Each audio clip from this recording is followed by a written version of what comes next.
Hello to you all. My name's Andrew Chung, Artistic Director of INNErchamber, and I've got with me Ben Bolt Martin. Hi, Ben. Hi, Andrew. How are you?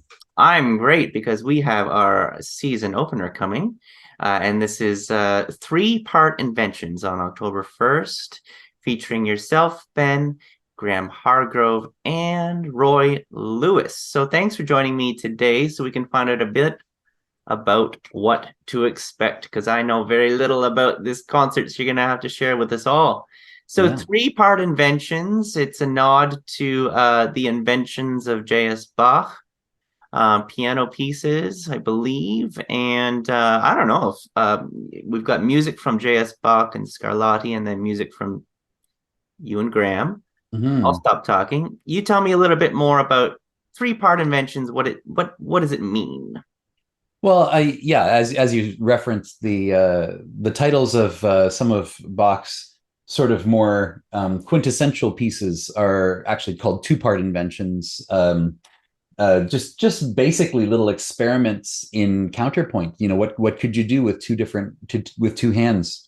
And they're basically little, very brilliant little pieces. Most of them are less than 2 minutes long. They're very concise and particular and focus on sort of rhythmic and melodic ideas as sort of the crux of the thing. So it's really just about little nuggets of inspiration, I guess, is what those pieces are all about. And so when we changed the title a little bit to three-part inventions because there's three of us and three of us who we like to play around with ideas. We like to explore things, and so bringing us together to do a concert like this really kind of put us in a little bit of a crucible to see what came out, see what ideas came out in the room, what kind of explorations we could make about just expression. It's three different styles of expression kind of thrust together into a room. We're all three of us good friends, and we've worked together in a whole bunch of different scenarios. Graham and I, in particular, have worked together in a lot of different musical scenarios, and Roy and I have worked together in the past as well, and we've had a lot of fun doing that. So putting the three of us together just to see what happens. So looking for an opportunity to invent some things. Awesome. Now, the last thing that you and Roy worked on that I'm aware of was this theater piece for Here for Now Theater. It was called Moments with You. This That's goes right. back to 2021 in the summer. I was amazed at that production. It's just you and Roy on the stage. You created all the music for that one. That's right. And Roy just did this amazing thing. He just embodied this storyline. It was about a relationship, I believe a breakup, and he created prose and poetry. And then of course there's just his delivery, which is it's just jaw-dropping. It's just beautiful the way he presents words. What do you remember about that production?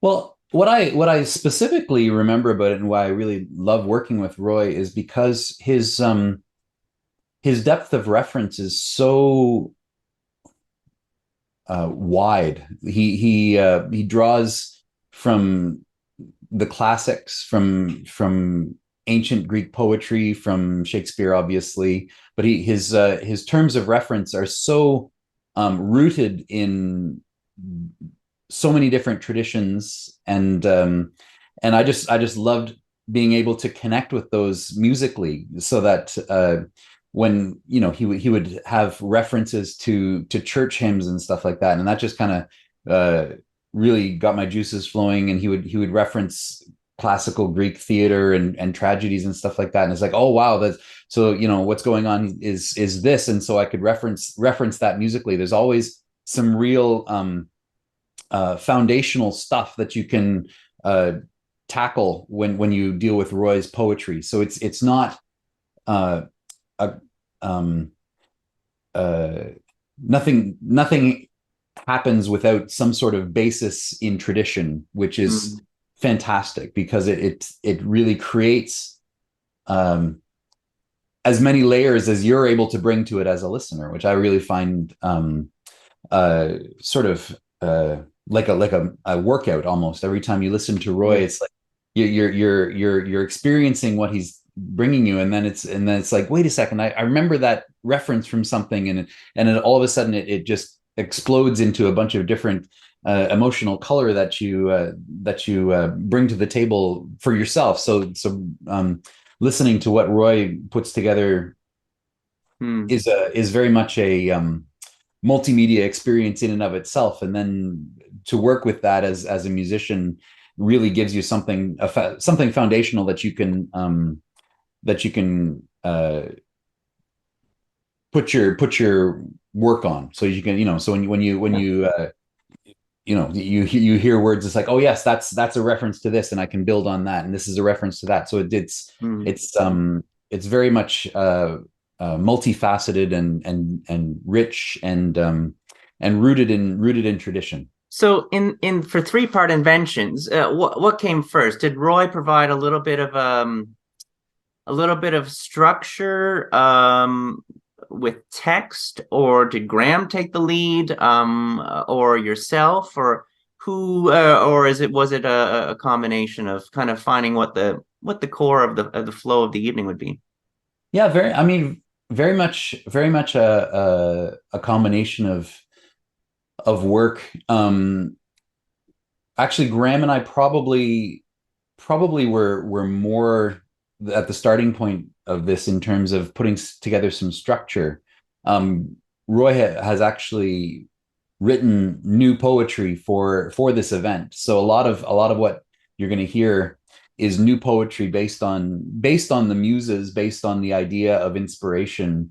And yeah, we actually created a little bit of the structure and the format of the evening pre Roy, and so creating that sort of, it all very much happened all at once, so that we're all bringing our things to the table all at once. But uh, the the words from Roy are actually coming at it from the nature of the event itself. So it's very cool that way, in that it's very much inspired both ways. So that we brought a structure to the table. We wanted to sort of build it around the Bach inventions, and we have spent a lot of time putting those together, putting those in place, partly in the way that they would normally be be presented. I mean, I play on the cello, and Graham plays on the marimba, but they are very much as you would hear them. The music is as it is, and then moving away from that to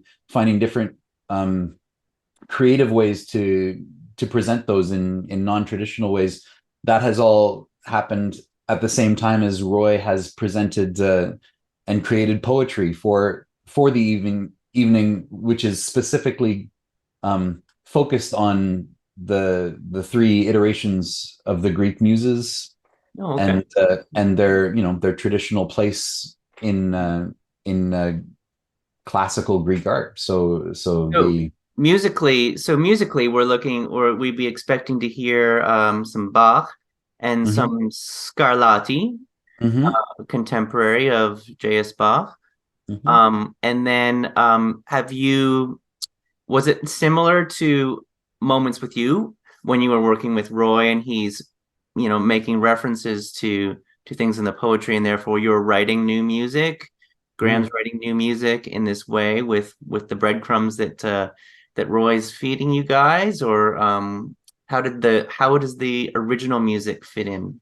Yeah, that's very much. I mean, some of it is, yes, some of it is definitely inspired through the process of working with Roy directly in the poetry, and so that working with underscoring and working with soundscapes that go with Roy's specific concepts of the inspiration of the muses. So that part of it is definitely there. We've also included some of Graham, where you're going to hear a little bit of Graham as you don't normally hear him, because he's written a couple of songs that he's going to sing, which is great. Ah, That's a whole different side of Graham that most people don't get a chance to hear. So included in underscoring of Roy's poetry is some original music by Graham, some original songs which are very thought provoking and charming. So those are going to be a real treat as well.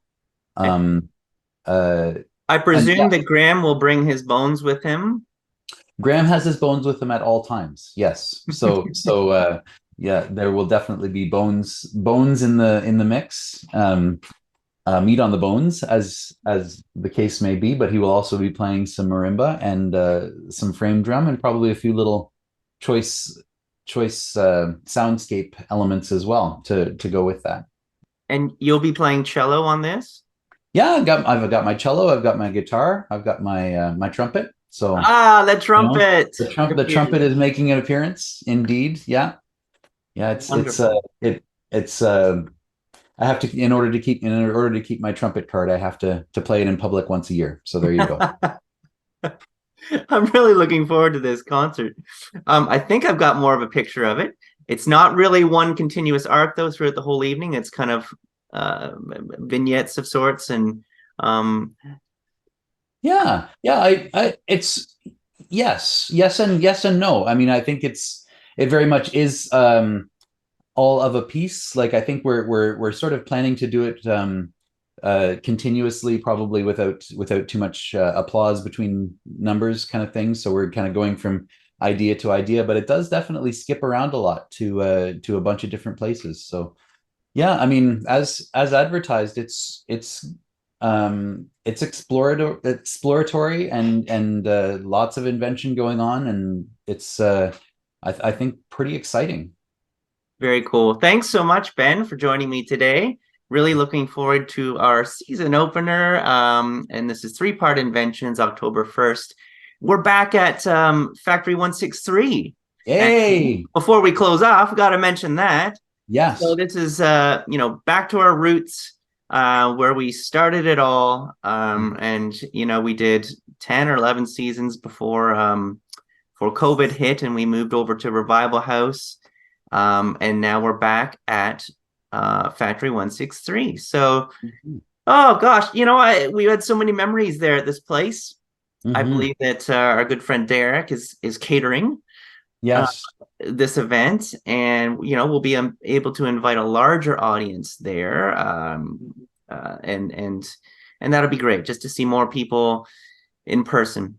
This is Mhm. also one of two concerts we are live streaming within the season. So, happy to share those with our viewers, and every ticket holder. Just as a reminder, every ticket holder has access to that video, so they can see the wonder stuff that our videographer Mike Fisher, our sound engineer John Hazen, and our lighting designer Stephen Dickenstein, the work that they put together behind the scenes to document this wonderful new hour of entertainment. Mm. Three-part invention. So thanks again, Ben. Thanks, And Andrew. yeah, we'll see you soon. See you soon.